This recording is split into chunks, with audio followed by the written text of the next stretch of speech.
নমস্কার বন্ধুরা, স্বাগতম তনুর গল্প সম্ভারে। আজ তোমাদের জন্য নিয়ে এসেছি গ্রাম বাংলার এক রহস্যময় অ্যানিমেটেড গল্প, তালগাছের মাথায় আলো।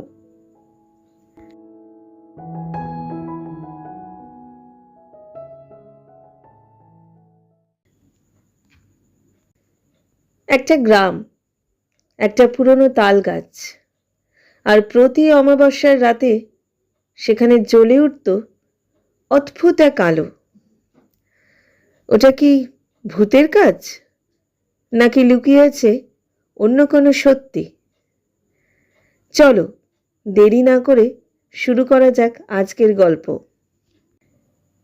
সেই গ্রামটার নাম ছিল শিবপুর। চারদিকে ধান ক্ষেত, বাঁশঝাড়, কাঁচা রাস্তা, আর মাঝখানে একটা পুরনো তাল গাছ।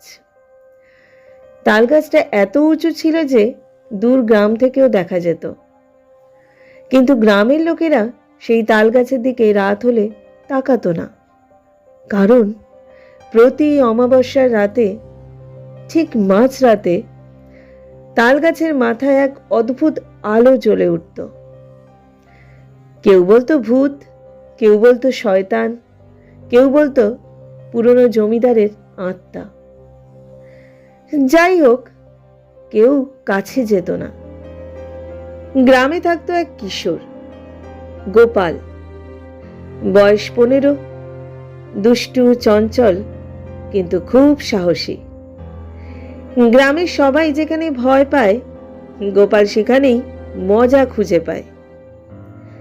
একদিন চায়ের দোকানে সবাই আলো নিয়ে গল্প করছিল। হরু কাকা বলল, আমি নিজের চোখে দেখেছি, আগুনের মতো জ্বলছিল। নিতাই বলল, আমার মামা বলেছে ওখানে নাকি ডাইনির বাস।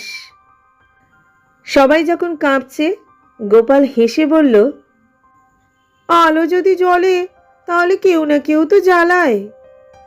সবাই চুপ। গোপালের মা ধমক দিল, শোন গোপাল, বেশি বাড়াবাড়ি করিস না, রাতের পরে বাইরে যাবি না।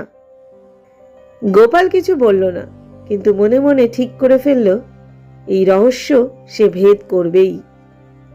সেই রাতেই অমাবস্যা। চারদিক অন্ধকার, কুকুরের ডাক, ঝিঝি পোকার শব্দ, হাওয়ায় তালপাতার কাঁপুনি। গোপাল চুপি চুপি বাড়ি থেকে বেরোলো। হাতে একটা লণ্ঠন, কোমরে দড়ি, আর পকেটে দেশলাই।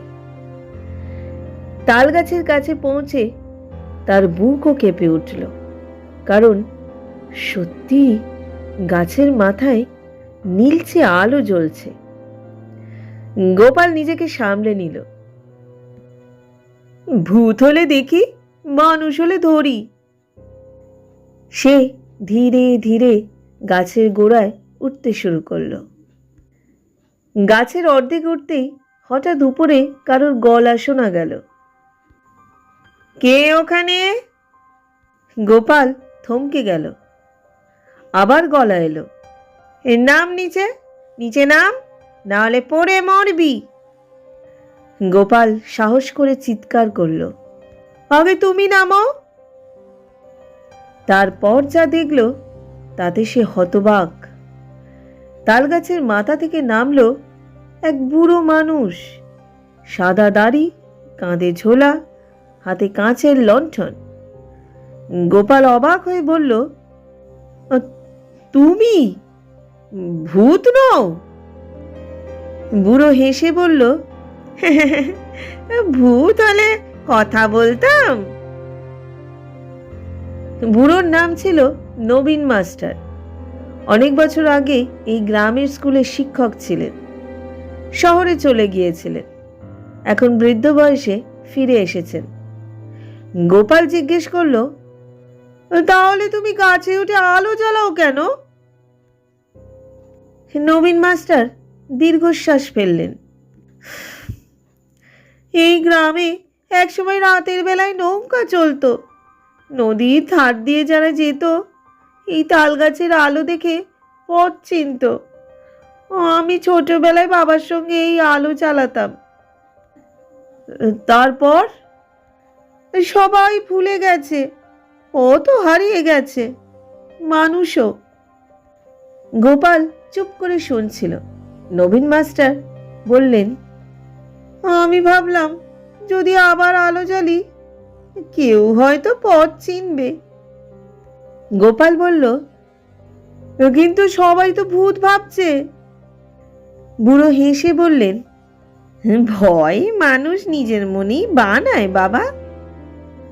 পরদিন সকালে গোপাল সব কথা গ্রামে বলল। কেউ বিশ্বাস করল না। তাই রাতে সবাইকে নিয়ে গেল তাল গাছের কাছে। মাঝরাতে আবার আলো জ্বলল। তারপর ধীরে ধীরে নেমে এলেন নবীন মাস্টার। সবাই লজ্জায় মাথা নিচু করল। হরু কাকা বলল, আমরা তো আপনাকে ভূত ভেবেছিলাম। নবীন মাস্টার মৃদু হেসে বললেন, ভূত নয়, আমি শুধু আলো জ্বালাতে চেয়েছিলাম। সেদিনের পর থেকে গ্রামে নতুন নিয়ম হলো। প্রতি অমাবস্যায় গ্রামের ছেলেরা পালা করে তালগাছে আলো জ্বালাবে। গোপাল হলো সেই দলের নেতা। আর গ্রামের লোকেরা শিখল, যেখানে অন্ধকার বেশি সেখানে ভূত নয়, আলোর দরকার।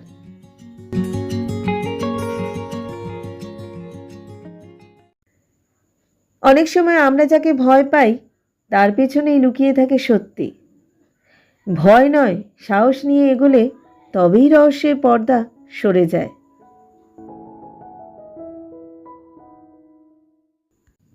তো বন্ধুরা, তালগাছের মাথায় আলো গল্পটি তোমাদের কেমন লাগলো অবশ্যই কমেন্ট করে জানিও। যদি গল্পটি ভালো লেগে থাকে তাহলে ভিডিওটি লাইক করো, শেয়ার করো। আর এমন সুন্দর সুন্দর বাংলা গল্প শুনতে তনুর গল্প সম্বাদ চ্যানেলটিকে সাবস্ক্রাইব করে পাশে থেকো। আবার দেখা হবে নতুন গল্পে, নতুন রহস্যে। সবাই ভালো থেকো, সুস্থ থেকো এবং অবশ্যই সাবধানে থেকো।